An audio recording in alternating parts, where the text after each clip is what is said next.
합니다. 요한계시록 오늘은 13장.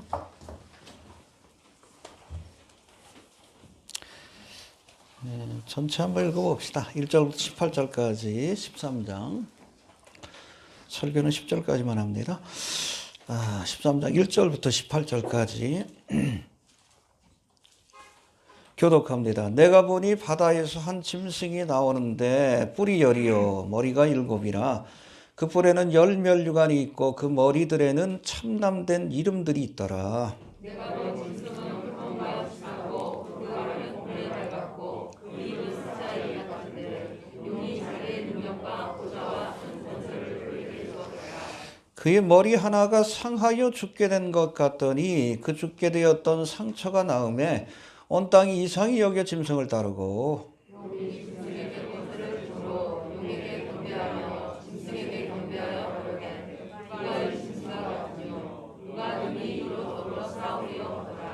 또 짐승이 큰 말과 참남된 말하는 입을 받고 또 42달 일할 권세를 받으니라.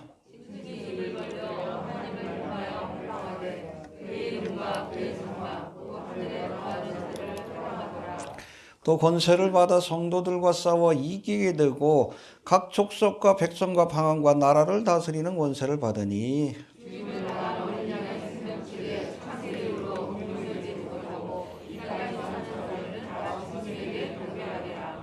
누구든지 귀가 있거든 들을지어다.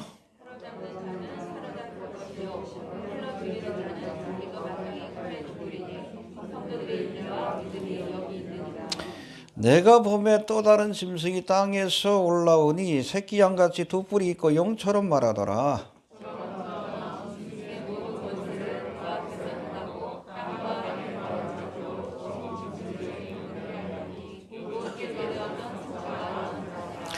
큰 이적을 행하되 심지어 사람들 앞에서 불이 하늘로부터 땅에 내려오게 하고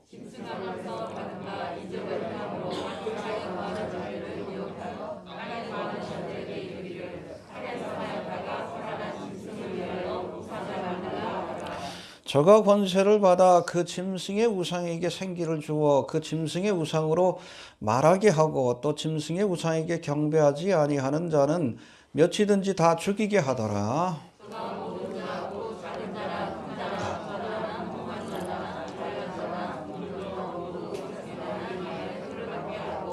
누구든지 이 표를 가진 자 외에는 매매를 못하게 하니 이 표는 곧 짐승의 이름이나 그 이름의 수라.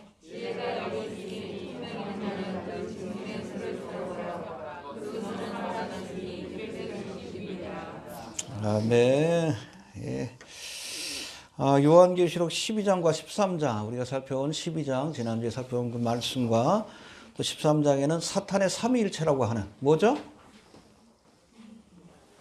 해봅시다. 용. 또 두 번째는 뭐예요? 바다에서 올라온 짐승인 적그리스도. 그리고 세 번째는 땅에서 올라온 짐승인 거짓 선지자. 사탄 마귀는 하나님의 것을 흉내내길 좋아합니다. 그것을 탐하고 빼앗으려 하기 때문에 그래요. 알겠습니까? 네. 해봅시다. 용과 적그리스도와 거짓 선지자. 성부, 성자, 성령 하나님을 흉내낸 것이다. 그렇게 이해하시면 됩니다. 예, 그래서 우리가 지난 시간에는 용에 대해서, 붉은 용에 대해서 살펴봤고, 여기 13장에는, 보니까 바로 이 적그리스도와 또 거짓 선지자에 관한 말씀이 나오는데, 이 말씀의 시작은 11장 15절로부터 우리가 시작된다고 봐야 합니다. 우리 11장 15절 한번 다시 봅시다. 11장 15절, 시작.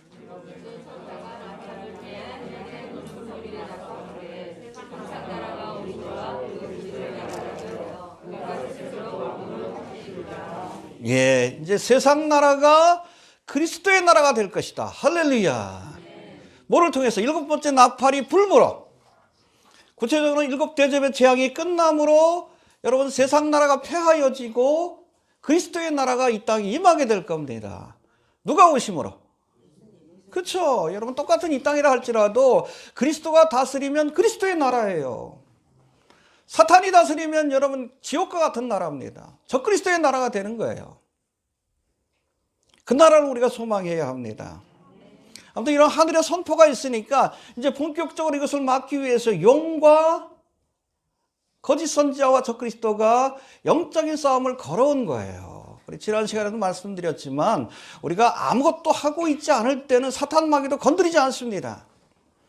그럼 믿음의 사람들이 무언가 하나님을 위해서 일하려고 할 때 그때는 여러분 마귀가 전쟁을 벌여와요. 영적 싸움이 시작이 되는 거예요. 저도 선교지에 가가지고 대학원 졸업하고 나서 1년 뒤인가 갔는데 너무 힘들었어요. 너무 힘들었어. 영적으로 눌리고 몸이 힘들어가지고 1년 내내 파코를 먹었어. 감기약을. 거기가 로스토프라고 해서 굉장히 좀 공기가 좋은 지역인데도 그랬어요. 그러고 나서 지금까지도 제가 기관지가 안 좋아. 건강이 허락이 안 돼가지고 사실은 좀 선교 사역을 조금 더 연장하고 싶었는데 1년 만에 온 이유도 그거예요.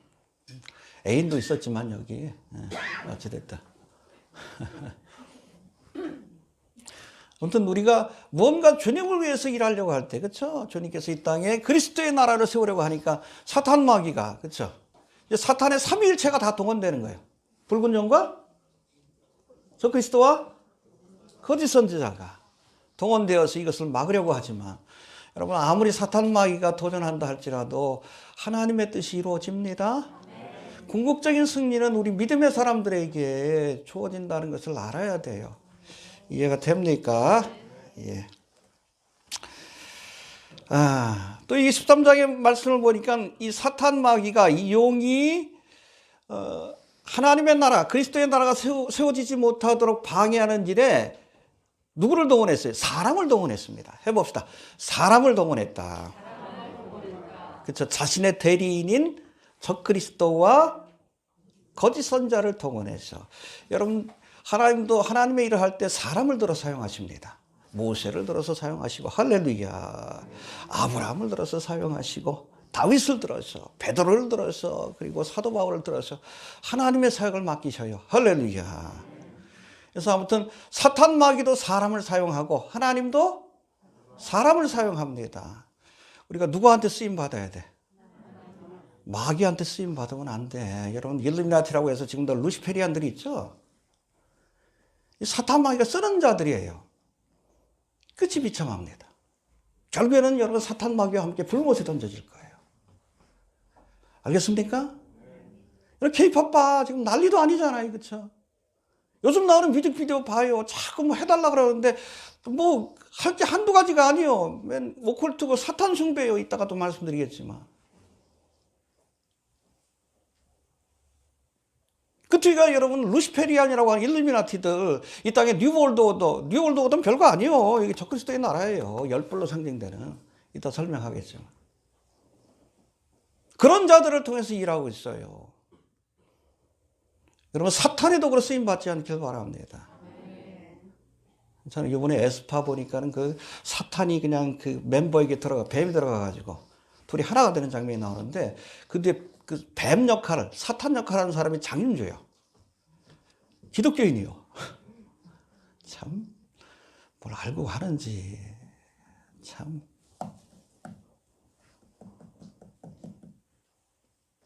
끝이 안 좋아요. 알겠습니까? 예. 여러분, 돈, 명예, 권세에 영혼을 팔면 안 돼. 파우스트처럼. 결국에는 끝이 비참해. 끝이 비참해요. 하나님께 쓰임받을 수 있게 되길 바랍니다.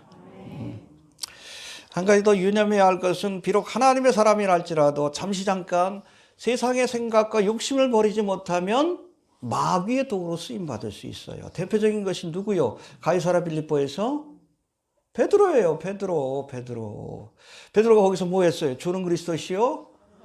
저 멋진 고백을 함으로 내가 이 신앙의 고백 위에다가 교회를 세우리라. 천국 열쇠 줄게. 그렇게 칭찬받았는데 그 다음으로 뭐 했어? 이제 내가 예루살렘으로 가서 십자가를 져야 된다 말씀하니까 그리 마음없어서 왜 막았어요? 가가지고 예수님 왕 되시면 자기가 제상 자리를 차지해야 되는데 인간적인 생각과 욕심 때문에 예수님이 가시려고 하는 십자가의 길을 막았어요.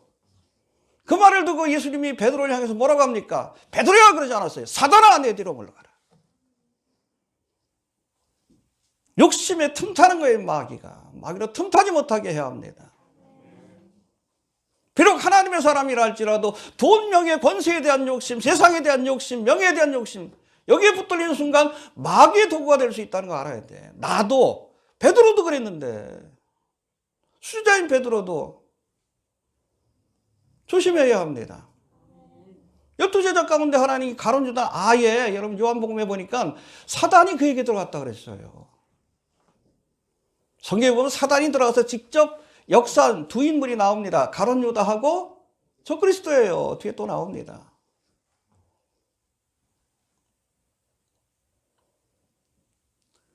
깨어있길 바랍니다.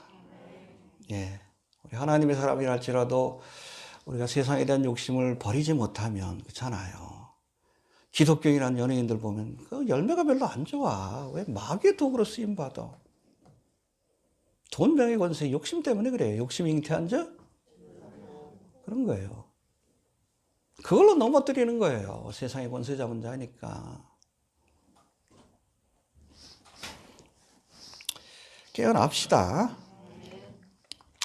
여튼 13장에 등장하는 바다에서 올라온 짐승과 땅에서 올라온 짐승, 이 두 인물이 마지막 때에 사탄이 사용하는 대표적인 두 사람입니다. 알겠습니까? 예. 그런데 여기 바다에서 올라온 짐승인 적그리스도는 정치적인 지도자입니다. 알겠습니까? 앞으로 뉴월드 오더 세계정부가 세워지면 적그리스도는 정치적인 지도자로서, 그리고 거짓 선지자는 영적인 지도자로서 적그리스도를 또 우상하는 일에 앞장서는 모습을 보여주고 있습니다. 알겠습니까? 음녀 바벨론하고는 또 달라요. 음녀 바벨론은 아마 7년 대환란의 중반부 때 그때 아주 처참하게 그렇게 멸망의 길을 가게 될 겁니다. 뉴월드 오더, 뉴월드 릴리전 오더, 결국에는 세계 정교를 통합하는 일을 누가 지금 추진하고 있죠? 로마 카톨릭. 근데 여러분, 적그리스도가 등장해가지고 이제 성전에다 자기 우상을 세우면 이때는 여러분 종교가 필요 없어. 북한하고 똑같아져요. 적그리스도만 섬기는. 종교가 뭐 필요 있어. 그 음녀 바벨론 아주 처참하게 열불이 그냥 멸망을 시키잖아요. 잔혹하게. 그 예수에도 로마 카톨릭도 결국에는 토사구 팽당합니다. 여기에 여러분 거짓 선지자는 또 다른 존재예요. 이해가 됩니까? 예. 여러분 나치 정권에 보면은 히틀러 옆에 괴벨스가 있었듯이, 그렇죠? 아무튼 히틀러를 우상화하고 사람들을 미혹하는 역할을 괴벨스가 했듯이 이 적그리스도를 이 거짓 선지자가 우상하는 역할을 하게 될 겁니다. 다음 주에 살펴봅시다. 예. 아무튼 여러분 바다에서 올라온 짐승인 적그리스도는 정치 지도자, 그리고 땅에서 올라온 짐승인 이 거짓 선지자는 영적인 지도자로서 뉴 월드 오더를 세계 정부, 적그리스도의 나라를, 또 다른 말로는 제2로마 제국을 완성하게 될 것이다. 그렇게 보시면 될 것 같습니다. 예, 오늘 이 두 짐승들 가운데 바다에서 올라온 짐승을 묘사하고 있는 적그리스도에 대해서 살펴볼 터인데, 사실은 적그리스도에 대한 언급이 여기만 나오는 것이 아니에요. 맨 처음 어디에 나옵니까? 첫째 인을 뗄 때에 흰말을 탄 자, 이게 적그리스도입니다. 알겠습니까? 예. 그런데 이 적그리스도가 등장함으로 다니엘 9장 27절의 말씀처럼 이스라엘과 한 일해 동안 7년간의 언약이에요. 평화협약을 맺음으로 7년 대환란이 시작이 되고, 할렐루야. 그리고 중반부에 이 바다에서 올라온 짐승, 이 적그리스도가 이제는 뉴월드 오더로 완성하고 세계 정부의 여러분 지도자로서, 대통령으로서 등극하는 그 순간입니다. 이때부터 본격적인 기독교인들에 대한 핍박과 환란이 시작될 것이다. 기독교인이 아니에요. 성도들에 대한 환란과 핍박이 시작될 것이다 라고 말씀하고 있습니다. 알겠습니까? 예. 오늘 본문에는 이 적그리스도의 정체와 사역을 이해할 수 있는 보다 좀 깊은 구체적인 말씀들이 나오는데 하나씩 좀 살펴봅시다. 1절 먼저 봅니다. 시작.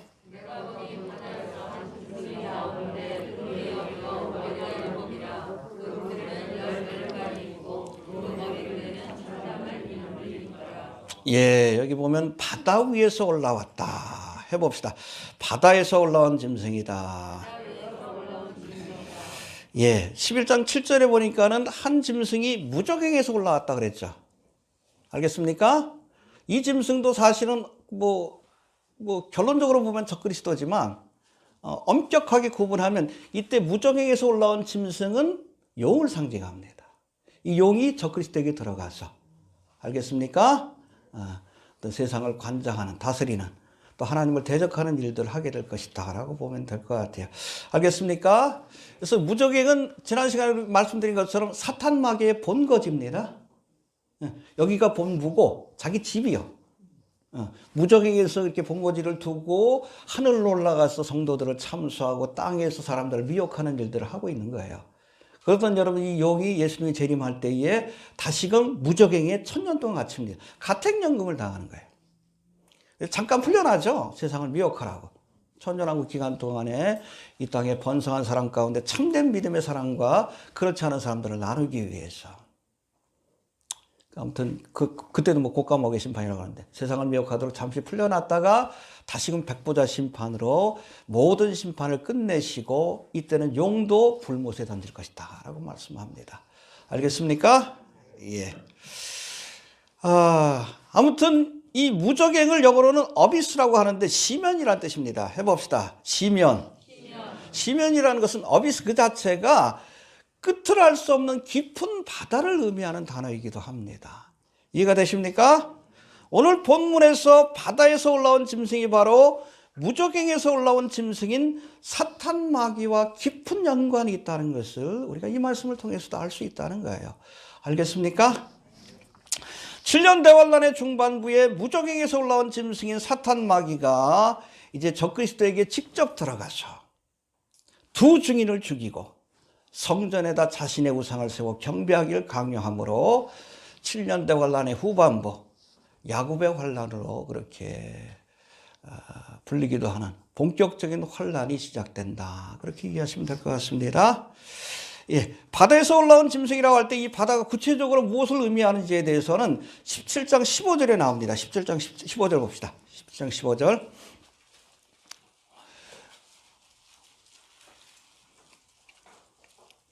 시작.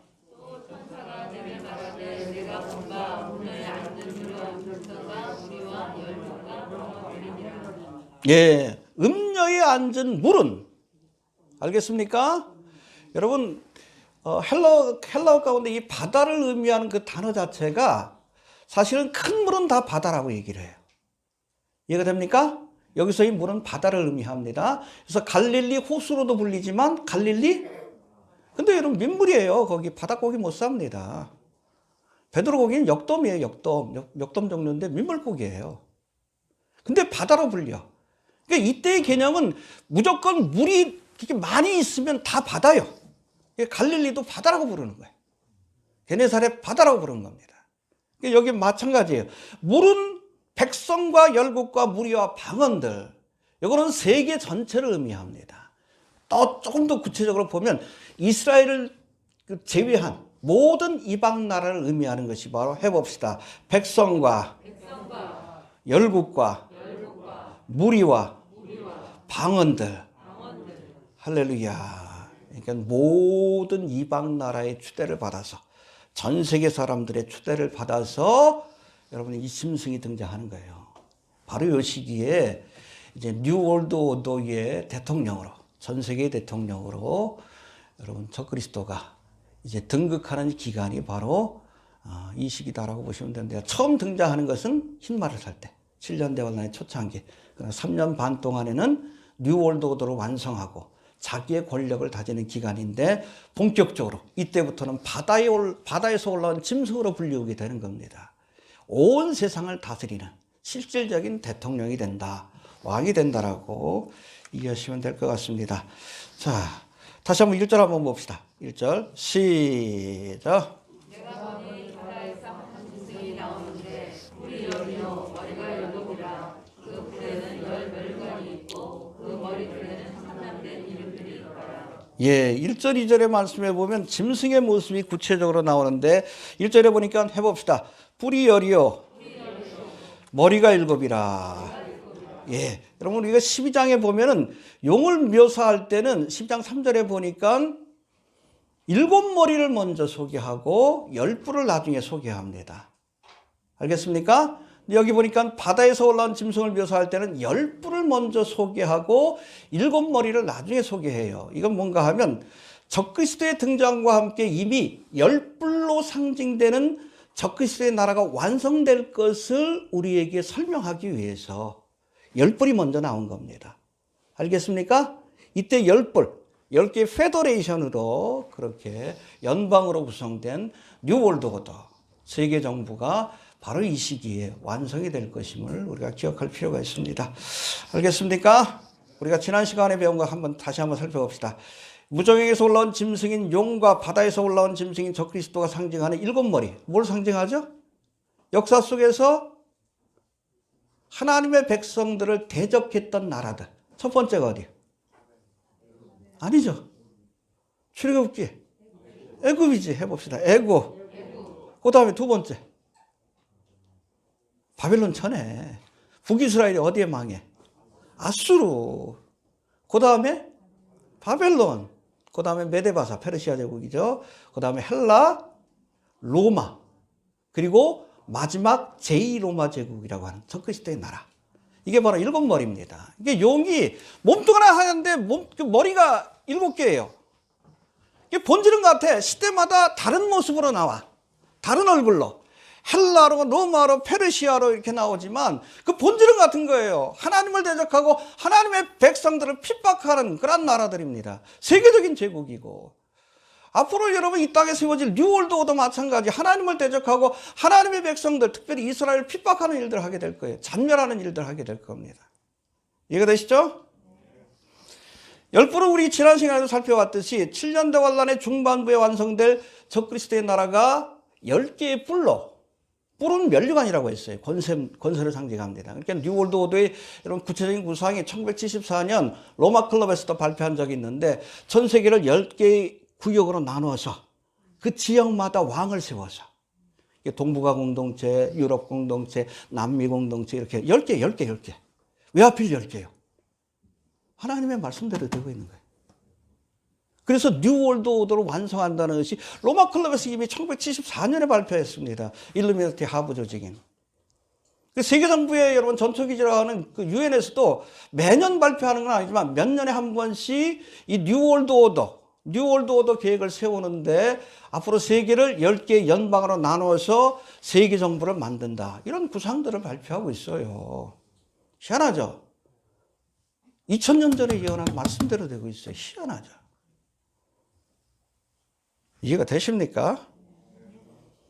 근데 유엔에서 발표하는 여러분 이 뉴월드 오더 세계 정부에 대한 계획을 그들이 뭐라고 부른다고요? 밀레니얼 프로젝트. 밀레니얼은 천년왕국이에요. 자기들이 뉴월드 오더를 완성하면, 그렇죠? 세계 정부로 완성하면 이것이 천년 만년 지속될 것으로 착각하고 있어요. 근데 성경 보세요. 오늘 본문에도 나오지만은 그 기간이 며칠이요? 1260일. 달로 따지면 42달밖에 안 돼. 허망하죠? 에? 적어도 여러분 그 일루미나티들이 1771년인가 세워졌죠?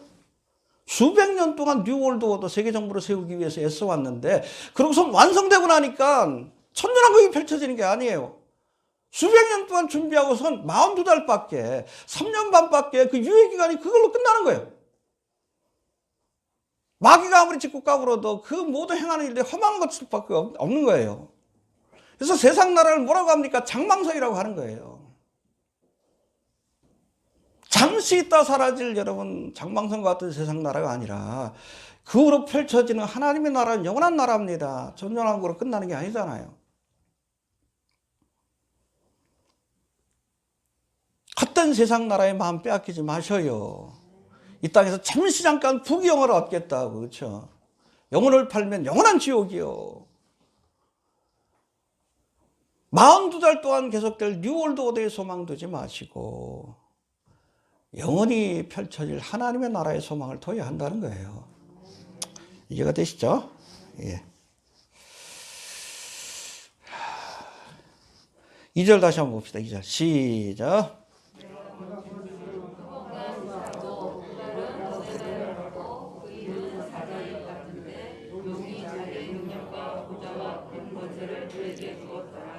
해봅시다. 짐승과 표범과 곰과 사자.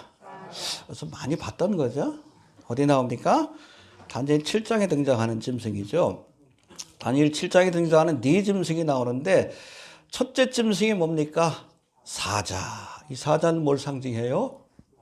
바빌론 제국과 그 왕. 여러분, 킹하고 킹덤은 같은 개념이에요. 알겠습니까? 이 땅에 주님이 다스리면 하나님의 나라예요. 킹덤입니다. 마귀가 다스리면 지옥이에요. 적그리스도가 다스리면 적그리스도의 나라입니다. 알겠습니까? 성경적 개념에서 킹과 킹덤은 같은 개념이다라고 보시면 될 것 같습니다. 그래서 여러분, 이 사자는 바벨론과 그 왕. 이해가 됩니까? 그 다음에 둘째 짐승인 곰은 뭐예요? 바벨론이 무너지고 나서 세워진 메데 바사 제국, 페르시아 제국이죠. 페르시아 제국과 그 왕을 의미합니다. 통치자를. 킹덤 앤 킹이에요. 셋째 짐승 표범은 뭡니까? 알렉산더 대왕이 세운 헬라를 의미합니다. 그리고 다니엘 7장 7절에 묘사되고 있는 무섭고 놀라우며 극히 강하며 큰 천리를 가진 네 번째 짐승이 바로 로마입니다. 알겠습니까? 오늘 본문에 묘사된 이 짐승이 바로 이 로마 제국의 뿌리를 든, 그래서 여러분 적그리스도의 나라를 제2의 로마 제국이라고 하는 거예요. 이해가 되십니까? 해봅시다. 제2의 로마 제국이다. 네. 그 뿌리가 어디로부터? 바벨론으로부터 기원이 되는 거예요. 이해가 됩니까? 예. 다니엘서 7장에는 보십시오. 해봅시다. 사자, 곰, 표범, 사나운 짐승. 이렇게 순서로 이렇게 소개하고 있는데 오늘 본문에서는 반대로 돼 있어요. 짐승, 표범, 곰, 사자. 이게 뭐예요?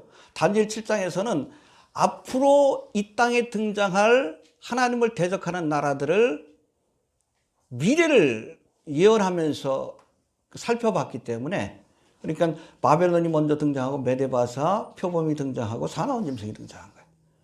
근데 이때 여러분 사도 요한을 통해서 주신 말씀은 뭐예요? 이미 여러분 뉴 월드 오더, 적그리스도의 나라가 세워진 그 상태에서 그 뿌리가 무엇인가를 살펴가는 겁니다. 그러니까 헬라를 살펴보고 표범을 살펴보고 그다음에 메데바사 되고 그리고 사자, 바벨론까지 그 뿌리가 거기로부터 시작된다는 것을 말씀해 주고 있는 겁니다. 이해가 되시죠? 예. 그래서 순서가 바뀐 겁니다. 마지막 때에 등장할 적그리스도의 나라는 이스라엘을 대적했던 사자, 곰, 표범, 사나운 짐승으로 묘사되는 바벨론과 페르시아와 헬라와 로마의 뿌리를 두고 있습니다. 해봅시다.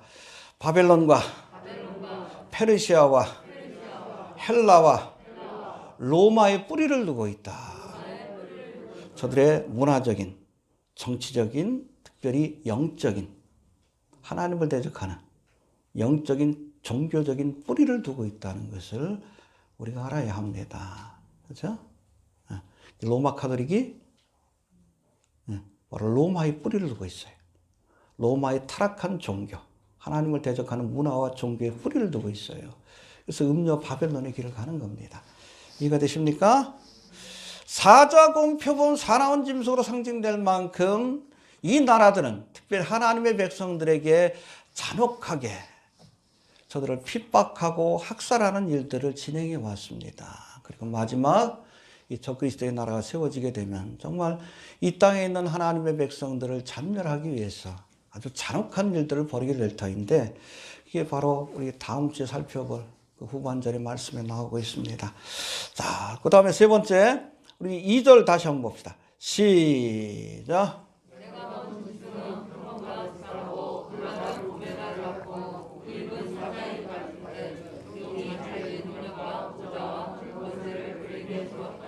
예, 용이 그에게, 어떻게 보면 대관식이 여기서 벌어지는 거예요. 7년 대환란의 중반부에 무정에서 올라온 짐승인 용이 바다에서 올라온 짐승인 적그리스도에게 권세를 주어 그 권세를 가지고 하나님을 대적하고 하나님의 백성을 핍박하도록 그렇게 충동질을 하는 겁니다. 알겠습니까?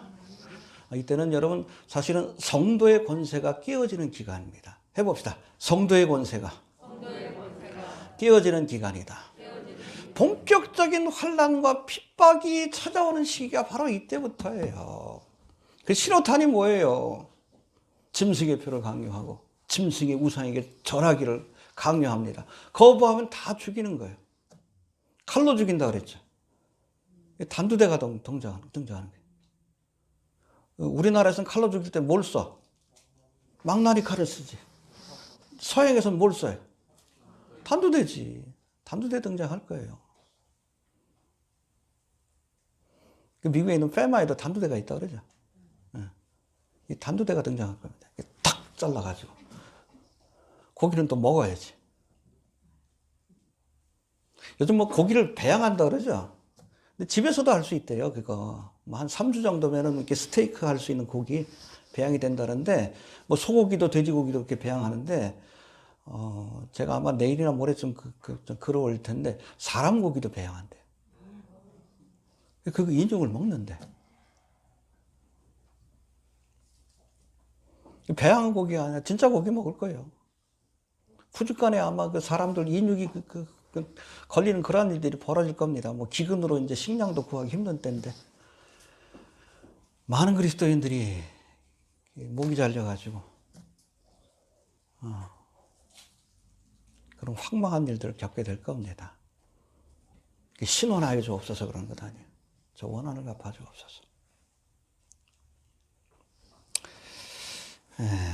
아무튼 지금은 주님이 권세를 잡은 그런 기간이지만 7년 대환란이 오면 용과 용의 대리인인 적그리스도가 권세를 잡는 그러한 기간이 옵니다. 그 전에 휴거됩시다. 예, 이제는 3절부터 8절까지 짐승의 행적이 나오는데 먼저 3절 한번 봅시다. 시작.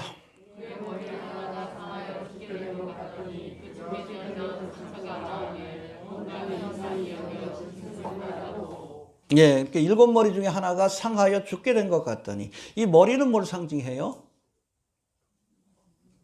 이 7머리는 뭘 상징해요? 킹과 킹덤을 같이 상징합니다. 알겠습니까? 그래서 이 머리는 7번째 머리인데 적그리스도와 적그리스도의 나라가 죽었다가 살아나는 그런 모습을 사람들이 보자. 사람들이 이것을 기이 여겨서 짐승을 따르고 경배했다. 이런 말씀으로 이해하시면 될 것 같습니다. 알겠습니까?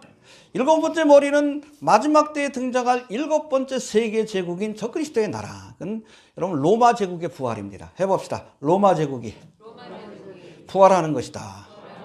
그렇죠. 로마 제국이 이미 사라진 지 1000년이 넘는데 그걸 다시 부활시켜요. 누가? 적그리스도가 역사 속에. 그러니까 사람들이 기이 여기지. 이해가 되셔요? 로마 제국을 부활시키는 거예요. 여러분 유럽의 그 유명한 왕들 가운데 이 로마 제국을 다시 부활시키려고 했던 사람이 있어요. 나폴레옹. 그리고 최근에는 히틀러입니다. 제3제국. 그게 바로 로마 제국이에요. 로마 제국을 부활시키려고 하다가 실패한 거예요. 근데 실패한 일을 누가 성공합니까? 적그리스도가. 유럽에 한정된 나라가 아니라 전 세계로 모든 열방들이 그렇게 통치를 받는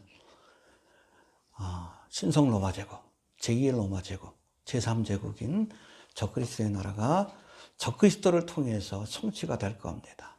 알겠습니까? 예. 이것이 바로 죽었던 머리가 살아났다는 첫 번째 개념이고, 두 번째는 상하여 죽게 된 머리에 상처가 나왔다는 것은 실제로 적그리스도가 킹덤이 아니라 킹이 죽었다가 살아나는, 죽은 것 같다가 살아나는 그러한 기적을 보여준다는 거예요. 마치 예수님이 부활한 모습을 보는 것처럼 제자들이. 적그리스도가 사람들이 죽은 줄로 아는데, 그렇죠?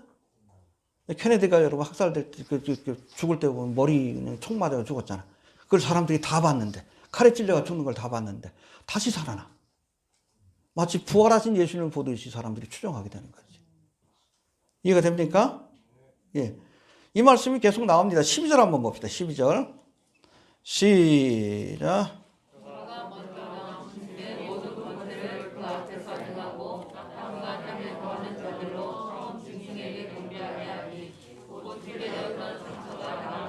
예, 그러니까 7년 대환란의 중반부에 칼에 맞아가지고 이 적그리스도가 거의 죽게 되었는데 기적적으로 살아나는 모습을 사람이 본 거예요. 그 모습을 보고 사람들이 추정하기 시작하는 겁니다. 14절에도 나와 있습니다. 14절 시작.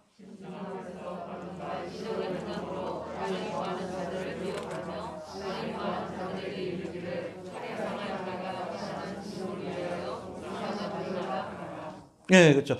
죽게 되었던 상처, 거의 죽은 줄로 아는데 다시 살아나. 많은 여러분 성경학자들은 바로 요 시점에 7년대원 중반부 요 시점에 무적행에 있던 짐승이 직접 적그리스도에게 들어가서 이 적그리스도를 아주 어떻게 보면 좀 관장하는 그러한 시기가 요 시기가 될 것이다라고 그렇게 보고 있습니다. 여러분 에스파의 블랙 맘바 보셨어요? 뮤직비디오? 꼭 한번 보셔요. 그 방탄소년단의 피땀 눈물하고 똑같아. 주제가 똑같아요. 거기 보면 뮤비 하이라이트에 장현주가 블랙 맘바 뱀으로 분장을 해가지고 한 멤버 앞에 섰는데 왕관이 쓰여져 있어요. 권세를 상징하죠. 멤버도 왕관을 똑같이 쓰고 있어. 이 블랙 맘바가 뱀이 용이 사탄이 이 멤버에게 들어가는 모습을 보여줘요. 그러니까 눈이 까매지고 빨개지고 외눈을 보여줍니다. 호루스라는 거죠. 이게 바로 7년 동안의 중반부터 일어나는 일이에요. 그 영혼을 관장하는 거예요. 가룟 유다에게 사단이 들어왔듯이. 그렇죠? 적그리스도의 영혼, 거기에 사탄이 들어갔어. 아예 그 영혼을 관장하는 겁니다. 투인격이죠. 실질적으로 관장하는 것은 사탄 마귀가 7년 동안 후반부에 직접 적그리스도를 관장해서 하나님을 대적하고 믿는 자들을 핍박하는 일들을 시작할 것이다. 그렇게 이해하시면 될 것 같습니다. 알겠습니까? 어떻게 가능한가? 블랙 맘바에서도 보여줘. 방탄소년단에도 나오죠? 맨 마지막에 보니까 검은 천사에게 한 멤버가 입맞춤을 해. 하나가 돼요. 그러니까 검은 천사의 눈에 호루스를 상징하는 파란 눈물이 흘렀는데 그 다음 장면에 이 멤버의 눈에도 파란 눈물이 흘러요. 둘이 하나가 되는 거예요. 사탄 마귀의 영혼이 들어가는 거예요. 실제로 귀신 들림을 경험한 사람들이 그 얘기를 해요. 귀신이 들어와서 관장하기 시작하면 내 인격이 있긴 있는데 내가 아무것도 못한대요. 그 몸뚱아리를 가지고 사탄 마귀가 자기 마음대로 하는 거예요. 그런 상태가 될 것이다 라고 보는 겁니다. 기적적으로 죽을 수밖에 없는 육신이 그렇게 살아나는 기적이 나타나는 거지. 그러니까. 자, 그리고 4절 한번 봅시다. 4절. 시작. 용이 짐승에게 권세를 주므로 용에게 경배하며 짐승에게 경배하여 가로되 누가 이 짐승과 같으며 누가 너희 이로써 싸우며. 예, 이제 무정에서 올라온 짐승이 직접 바다에서 올라온 짐승인 적그리스도의 몸에 들어가서 관장하고 저에게 권세를 줄 때에 사람들이 본격적으로 7년 동안의 중반부입니다. 해봅시다. 용에게 경배하며 짐승에게 경배하여. 뭐라고 경배합니까? 누가 이 짐승과 같으냐? 누가 능히 이로 더불어 싸우리요? 짐승을 찬양하는 거예요. 그렇죠? 우리가 예수님의 이름을 찬양하듯이 존귀와 영광 받으셔서 용이시여 용이시여. 그런 일들이 벌어지는 거예요. 공개적으로. 사탄 숭배가 공개화되는 겁니다. 유일한 종교가 되는 거예요. 거기에 반대하면 다 죽여버리는 거예요. 지금도 여러분 루시페리아에 가서 일루미나티들이 은밀한 곳에서 사탄 마귀를 숭배합니다. 요즘 좀 노골화돼 있지. 미국 같은 경우에 아예 사탄교가 그냥 뭐 학교에서도 가르치고 그러니까. 근데 이때는 공개화되는 거예요. 그리고 거기에 참여하지 않으면 다 죽여버리는 거예요.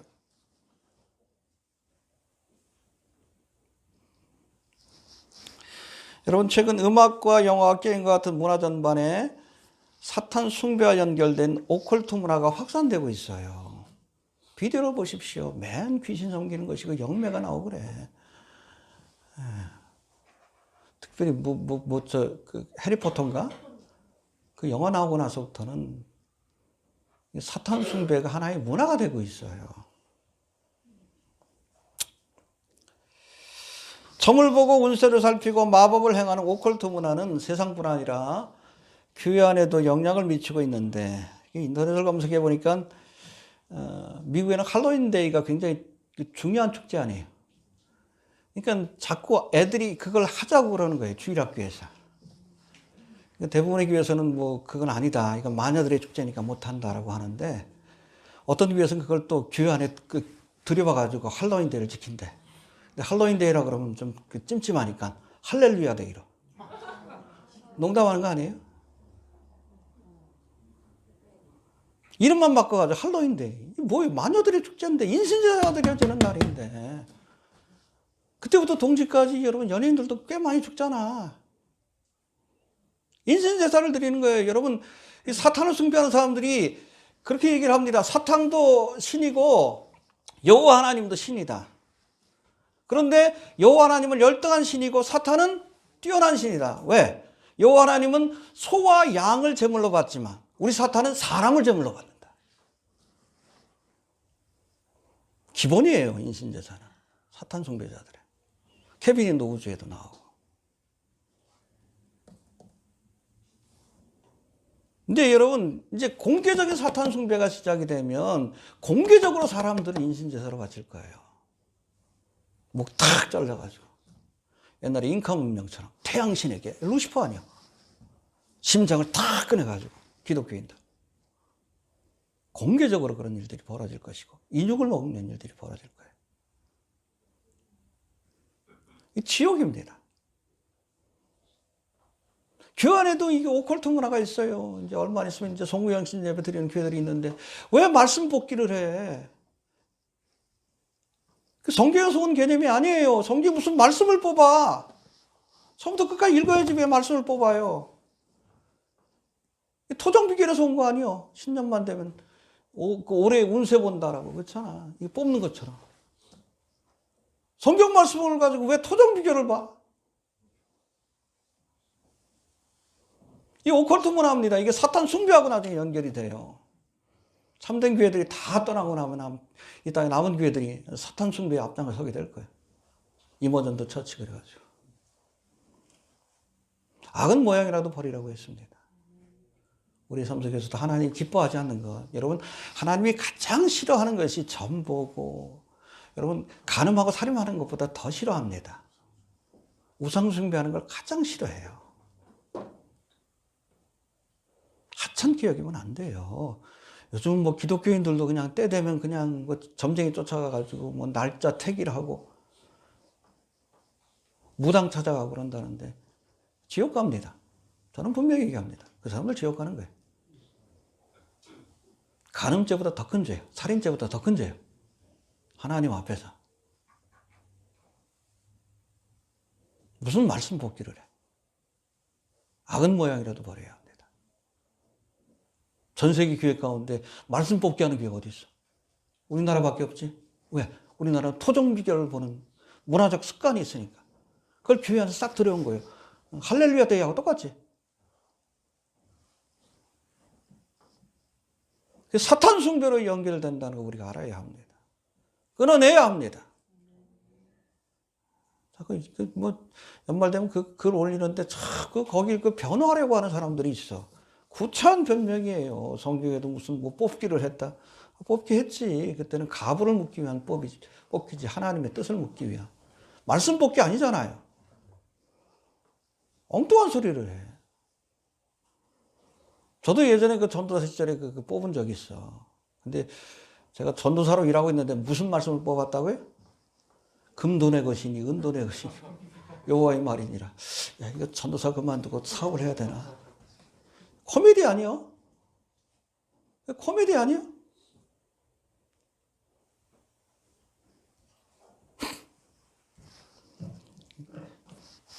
몰아내야 합니다. 결국엔 사탄 숭배하고 연결이 돼요. 끝이 이거예요, 끝이. 예? 끝이 용을 경배하고 짐승을 경배하는 사탄 숭배 노골화될 겁니다. 그 밑작업을 지금 하고 있는 거 심지어 교회 안에서도 새로운 교회로 나가야 된다 그래요. 뉴에이지 교회 이재철 목사인가. 예? 새로운 세계의 질서에 맞춘 새로운 교회. 이게 뉴에이지 교회지. 이런 교회예요. 말씀 복귀하고 할렐루야 데이 지키고. 결국엔 사탄 숭배하고 연결되는 거예요. 예배도 모이지 말고. 예. 말이 길어졌네. 또 5절 봅시다. 5절. 5절 넘어갑시다. 시작.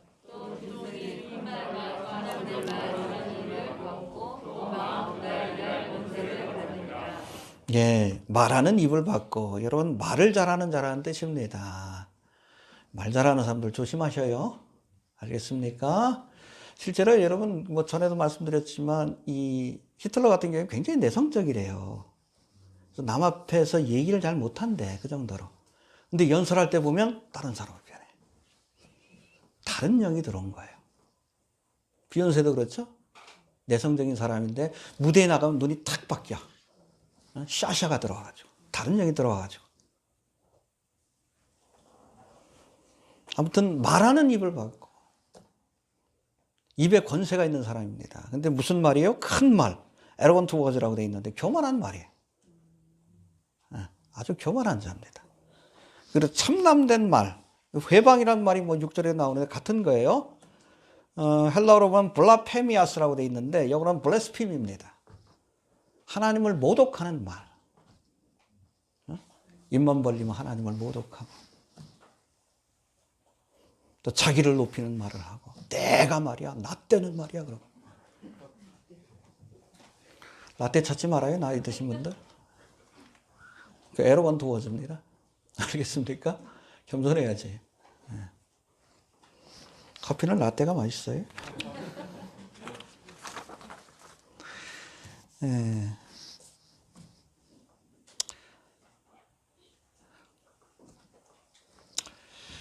자, 5절에 보면 또 용으로부터 권세를 받아 적그리스도가 활동하는 기간을 42달로 한정하셨습니다. 해봅시다. 42달이다. 알겠습니까? 이건 하나님께서 여기까지만 허락한다.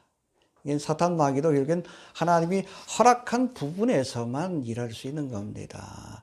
욥을 칠 때도 하나님이 제한을 정하시잖아요. 재산만 건드려. 60만 건드려. 목숨은 놔도. 그렇죠? 사탄 마귀에게 퍼미트하지만. 사탄 마귀도 결국에는 하나님의 도구예요. 그럼 42달. 시간을 정하셨습니다. 그때만 참으면 되는 거예요. 그전에 우리 휴거됩시다. 예. 그리고 6절 한번 봅니다. 5절하고 연결되는데 시작.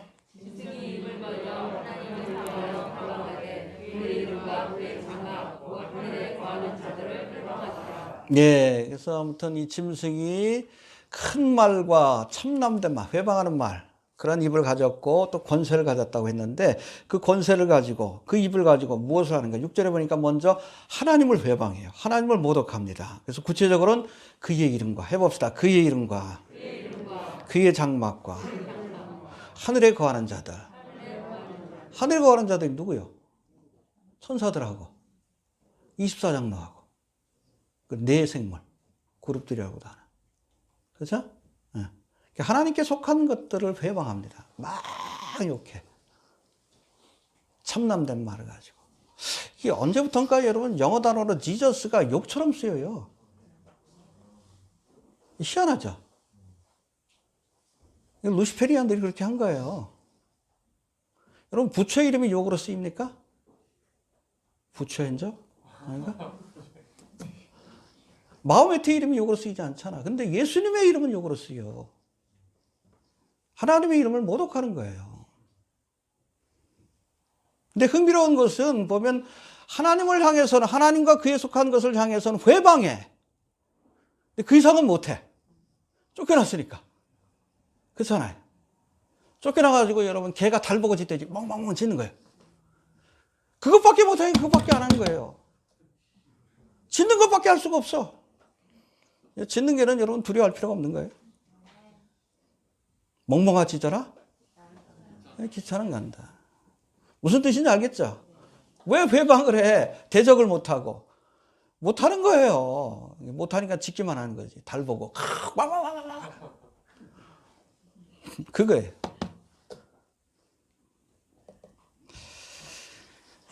아무튼 하나님을 향해서는 여러분 회방을 하지만 그러나 땅으로 쫓겨났기 때문에 땅과 바다에는 이 3년 반 동안 사탄 마귀가 짐승이 이 땅을 관장할 수 있는 권세가 있어요. 그러니까 땅에 있는 자들에게는 화가 있는 거예요. 그렇죠?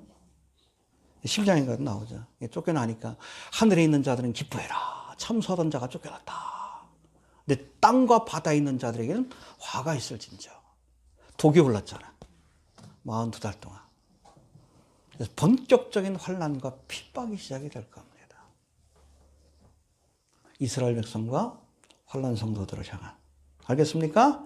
7절에 나와요. 5절의 말씀은 6절과 7절에서 설명하는 거예요. 7절 한번 봅시다. 시작.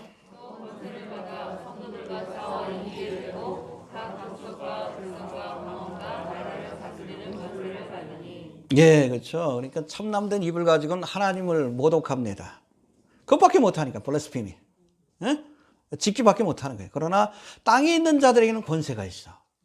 42달 동안 다스릴 수 있는 권세를 가지고 성도들과 싸워서 이기게 되었다. 영어 성경에 보면 성도들과 전쟁을 벌인다 그랬어요. 다 죽여버리기 위해서. 하나님의 백성들, 이스라엘과 또 회심한 그리스도인들. 근데 여기서 교회라고 안 그럽니다. 성도들과. 왜? 교회는 이미 올라가 있지. 그래서 여러분 마태복음, 요한계시록 보면 1장, 2장, 3장에 에클레시아, 교회라는 단어가 19번이 나와요. 그러고 나서는 교회라는 단어가 없습니다. 왜? 4장부터는 휴거됐기 때문에. 그래서 22장에 인사말로 마지막에 등장해. 예, 요거는 모든 사건하고는 상관이 없는 거예요. 교회가 사라졌으니까. 이때의 성도는 여러분 환난 성도들이에요. 알겠습니까? 성도가 다 교회가 아니에요. 성도 그러면 셋으로 나눠집니다. 첫 번째는 뭐예요? 구약의 성도. 시편에 나오잖아요. 성도란 말씀 계속 나옵니다. 구약이 하나님을 믿는 사람들도 성도라고 불려요. 신약의 성도, 이게 바로 교회 아니에요. 알겠습니까? 이 교회가 떠나고 난 다음에 이 땅에도 회심의 역사가 있어요. 전도의 주체는 14만 4천 명. 이스라엘이 될 겁니다. 그때 회심한 사람들도 성도입니다. 그렇죠? 그러나 환난을 통과해야 되기 때문에 환난 성도라고 불러요. 많은 신학자들이 이건 편의상 그렇게 부르는 겁니다. 여기서 말하는 성도는 교회가 아니에요. 에클레시아가 아니라 환난 성도다. 그렇게 이해하시면 됩니다.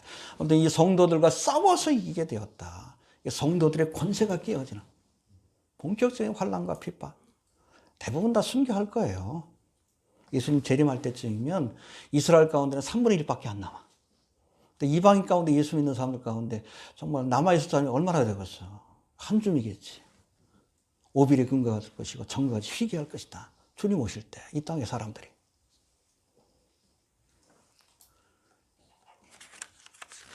그래서 여러분 7년 대환란 때 빨리 죽는 게 복이에요. 빨리 죽는 게. 순교를 각오하지 않은 믿음을 못 지킵니다. 어쩌다 살려주시면 천년왕국 들어가는 거고. 그러나 그건 특별한 예외인 경우고 대부분 믿음을 가진 사람들은 왜? 짐승이 권세를 갖고 다스리는 기간이기 때문에 특별히 후 3년 반은 3년 반 동안 어떻게 먹고 살 거예요? 짐승이 별도 없는데. 물건을 사고 팔 수 없는데. 지금 마스크 없으면 어디 식당도 못 들어가죠? 짐승의 표를 못 받으면 식당도 못 들어가 그래. 물건을 사고 팔 수도 없고. 죽으라는 얘기지. 또 붙잡히면 죽여요. 칼로 죽입니다. 딱! 댕강. 빨리 죽어야 돼, 빨리. 빨리 죽는 게 복입니다. 자신 없으면 빨리 믿으세요. 시험에 떨면 은혜를 받길 바랍니다.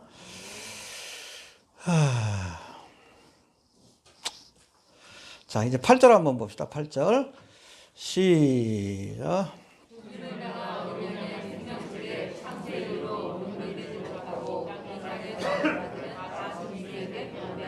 예, 7년 되고 난 중반부부터는 이때는 본격적인 환난과 핍박이 시작되기 때문에 어린 양의 생명책에 농명되지 못한 사람들, 구원받지 못한 사람들은 다 짐승에 경배합니다.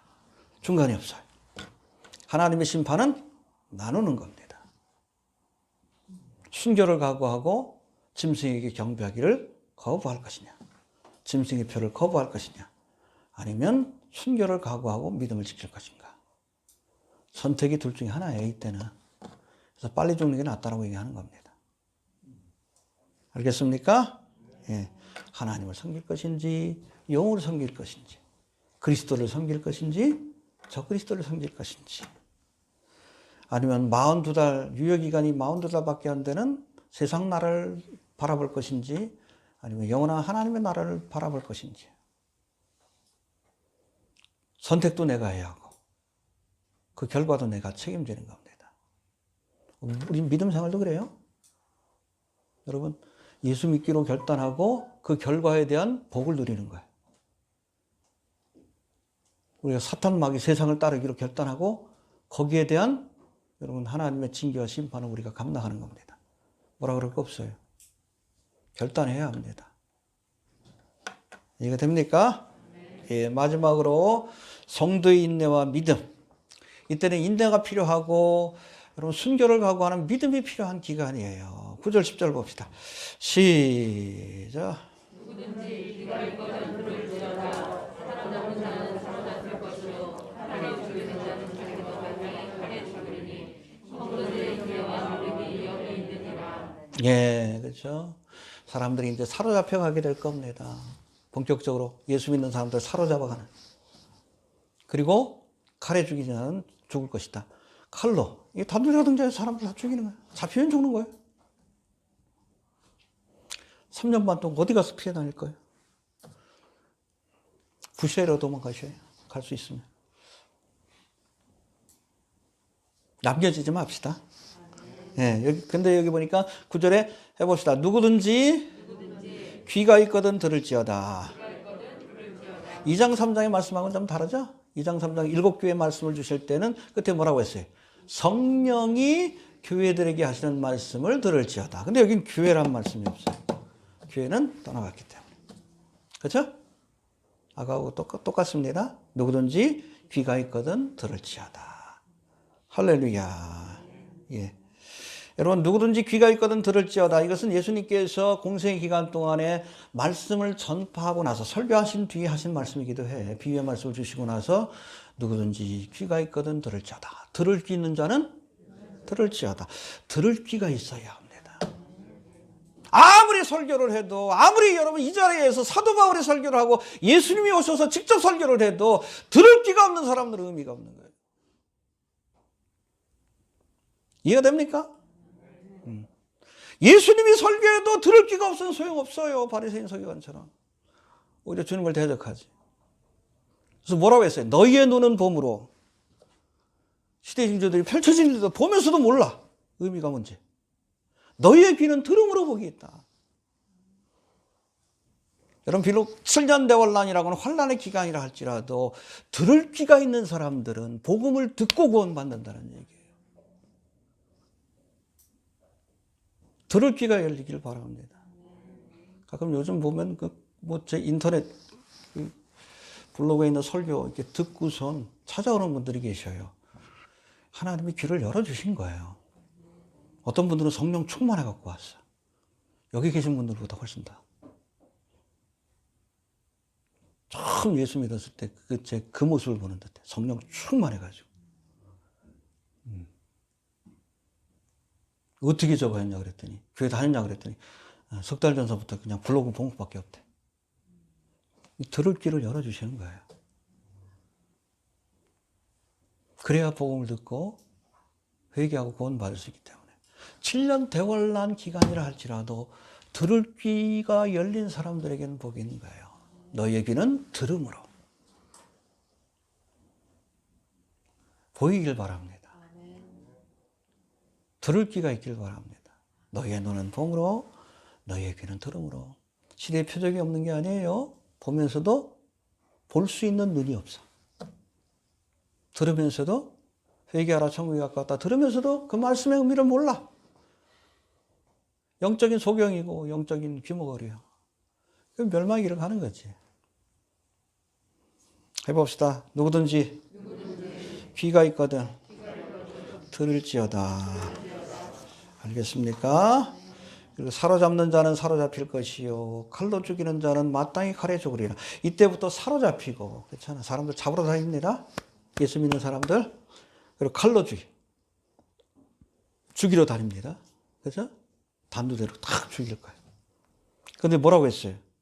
사로잡는 자는 사로잡힐 것이요 칼로 죽이는 자는 자기도 마땅히 칼에 죽으리라. 그렇죠? 주님께서 보복해 주신다. 이해됩니까? 뭐 올라가서 그런 신원하여 주옵소서. 주님께서 보복해 주시는 거예요. 재림하셔가지고 포도주 틀에 심판을 내리시잖아요. 아예 밟아버리시잖아요. 잠시 잠깐 고난이 있고 핍박이 있어도 반드시 주님이 갚아주십니다. 신원하여 주실 줄로 이렇게 믿으시길 바랍니다. 예. 정리합니다. 7년 대환란의 중반부에 무적행에서 올라온 짐승인 용이 이제 바다에서 올라온 짐승인 적그리스도를 내세워서 이 땅에 세상 나라를 세우고 본격적인 통치를 시작하게 될 것이고 하나님을 대적하는 일들, 이 땅에 그리스도의 나라가 세워지지 못하게 하는 일들을 본격화하게 될 겁니다. 적그리스도의 나라가 이 땅에 세워지면 모든 사람들에게 이제 용과 짐승을 경배하기를 강요하고 이를 거부하는 성도들에게는 저들을 사로잡고 칼로 죽이는 그런 모진 핍박을 가하게 될 겁니다. 하지만 짐승의 통치하는 기간은 42달이에요. 3년 반밖에 안 됩니다. 이 시간이 끝나게 되면 주님께서 재림하셔서 저들을 심판하시고 성도들에게 믿음을 지킨, 인내로 믿음을 지킨 성도들에게 하나님의 나라를 선물로 주실 겁니다.